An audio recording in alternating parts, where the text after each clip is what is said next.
Kana Nabi sallallahu alaihi wasallam, adalah kebiasaan Nabi sallallahu alaihi wasallam, idzan sarafa min salatihi, kalau beliau tuntas mengerjakan salatnya, istaghfara thalathan, beliau beristighfar 3 kali, menyontohkan kepada kita istighfar 3 kali. Jadi amalan pertama pasca salat, assalamualaikum warahmatullahi, assalamualaikum warahmatullahi. Anda mau lengkapi sampai wabarakatuh boleh, gitu kan? Anda mau assalamualaikum sampai situ boleh. Jadi boleh singkat assalamualaikum, boleh. Kalau di madzhab Maliki itu biasanya yang salam pertama assalamualaikum, kemudian yang kedua assalamualaikum warahmatullahi, ya. Kalau Anda mau assalamualaikum warahmatullahi boleh, sampai wabarakatuh juga boleh, ya. Itu luas sekali babnya, sudah saya terangkan di bab fikih salat yang lalu.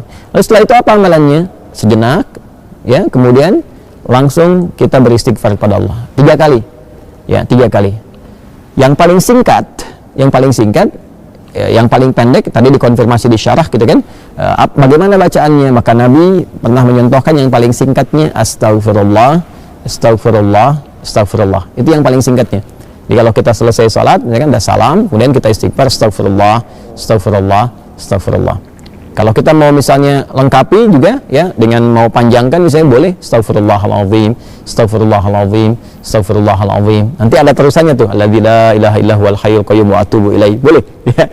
Jadi kalau misalnya buru-buru, ya, harus segera berangkat dan sebagainya, silahkan. Mau sambil berdiri istighfar astagfirullah, astagfirullah, astagfirullah 3 kali.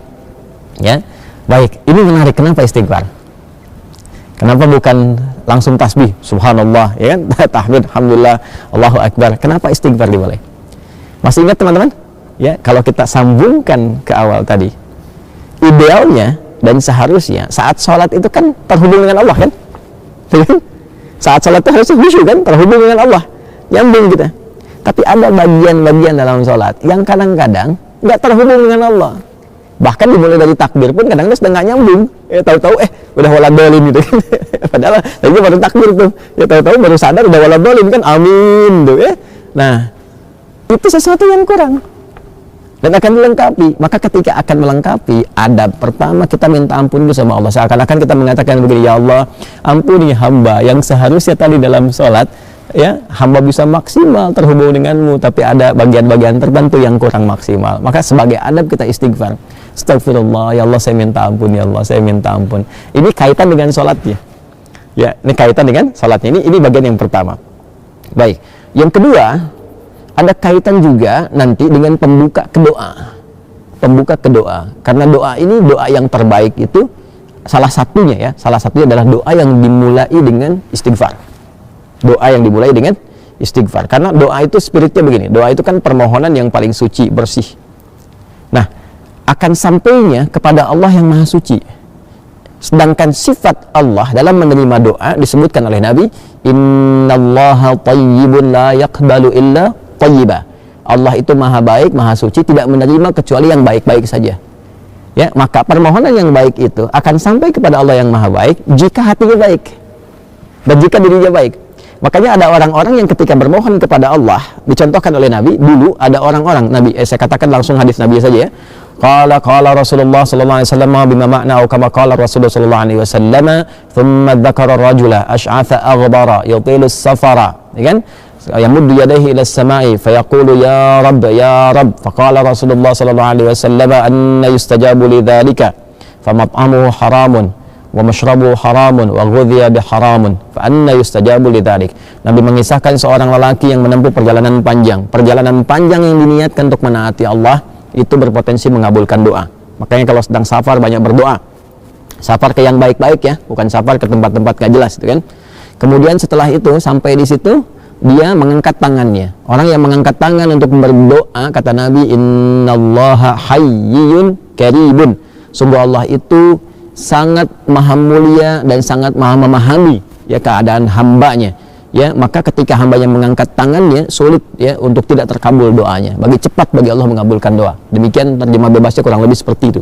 Kemudian dia berkata, ya Rabb, ya Rabb, memohon dengan al-asma'ul husna. Al-asma'ul husna, memohon dengan al-asma'ul husna mempercepat terkabul doa. Seperti Quran surah ke-17 Al-Isra di ayat 110. Qulid Allaha awid ar-Rahman ayyamma tad'u falahul asma'ul husna. Sebut nama Allah, sebut nama Ar-Rahman. Kalau mau spesifik, pilih salah satu nama di Al-Asmaul Husna sesuai dengan kebutuhan kita. Jadi dia melakukan 3 hal yang seharusnya mempercepat doanya 3 kali lebih cepat dari keadaan biasa. Tapi komen Nabi apa? Kata Nabi, anna yustajabu lidzalik. Bagaimana doanya bisa dijawab? Susah dijawabnya nih. Kenapa? Mat'amu haram, sumber makanannya haram. Kan masyrabu haram, sumber minumannya haram. Ya, kemudian juga malbasu haram, pakaiannya haram, wa ghudhiya biharamin, dan perangkat hidupnya haram. Anna yustajabu lidzalik. Jadi yang haram-haram yang bisa bersumber dari maksiat, dari kesalahan itu menutup, kadang-kadang jadi hijab. Ya, semakin tinggi, semakin kuat pekerjaan haramnya, semakin tebal penutupnya. Ya, semakin tebal penutupnya. Tapi kalau haram-haram dosa-dosanya misalnya kecil-kecil, tipis tuh sekatnya. Ya, kalau tipis kan cahaya masih bisa tembus kan.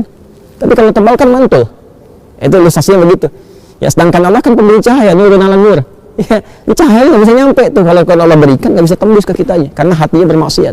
Maka untuk membuka itu dengan istighfar. Astagfirullah, astagfirullah, astagfirullah. Makanya kalau orang rajin istighfar tuh, dulu saya pernah ceritakan kan, dan viral juga kisah ini ya di berbagai kesempatan. Orang rajin istighfar itu kadang-kadang belum minta, Allah sudah kabulkan.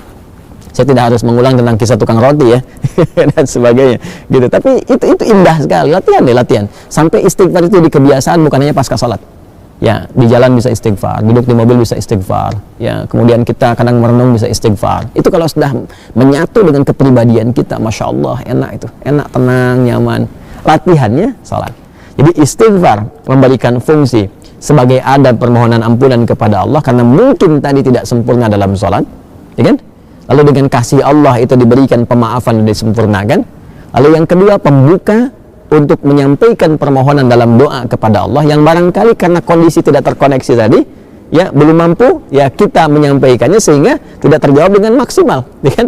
Ya, karena itulah setelah sholat kita beristighfar, pembuka itu dicerahkan dulu hatinya, ditenangkan, lalu memohon. Makanya orang kalau udah istighfar, mintanya itu, apalagi kalau air matanya mengalir, doanya lebih khusyuk dipanjatkan dibandingkan dengan langsung berdoa begitu saja. Nggak percaya silahkan Anda cek tuh. Ya, ingat dosanya apa, ini apa, ngalir air mata minta, itu seketika tuh cepat sentuhannya ke jiwa. Nah, karena itu nanti bab doanya terletaknya setelah itu. Setelah istighfar itu nanti ada doa pembuka dulu, ya. Nah, karena itulah setelah Anda berdoa, kan? Setelah Anda istighfar, ya kita istighfar, astagfirullah, astagfirullah. Kalau mau dilengkapi silahkan, astagfirullahaladzim, astagfirullahaladzim, astagfirullahaladzim. Kalau astagfirullah itu yang paling pendek ya. Memahami jangan begini. Nabi kan katakannya astagfirullah, jadi harus begitu, tidak. Hadis yang lain pun banyak juga, satukan ke situ, ini baru satu hadis. Ya, dan astagfirullah kalimatnya itu syarah hadisnya. Syarah hadis ketika dikonfirmasi, hadis pokoknya mengatakan istighfar dan beristighfar 3 kali. Gak disebutkan bagaimana caranya. Kalau kita ngaji hadis kita temukan ada 3 nih, versi yang pendek, versi menengah, versi yang panjang. Ya, memahaminya bagaimana? Kalau sedang buru-buru, ya kalau mau singkat astagfirullah, astagfirullah, astagfirullah. Kalau sedang agak santai, astagfirullahaladzim, astagfirullahaladzim. Kalau mau lebih panjang lagi, lebih santai lagi, astagfirullahaladzim. Alladzi la ilaha illallah wal hayyul qayyum wa atubu ilaih, gitu kan? Astagfirullahaladzim, alladzi la ilaha illallah wal hayyul qayyum wa atubu ilaih. Atubu untuk pribadi, natubu untuk banyakan. Ya kan? Jelas ya? Jadi itu yang bisa kita katakan. Tapi 3 kali ini maksudnya sampai merasakan ke jiwa, bukan cuma di lisan. Ya, lihat zikir itu sampai ingat, bukan sampai keluar. Jadi sampai ingat ya, sampai betul kalimat yang kita ucapkan mengingatkan kita dengan atau menyambungkan kita dengan Allah Subhanahu wa taala. Astagfirullah, astagfirullah.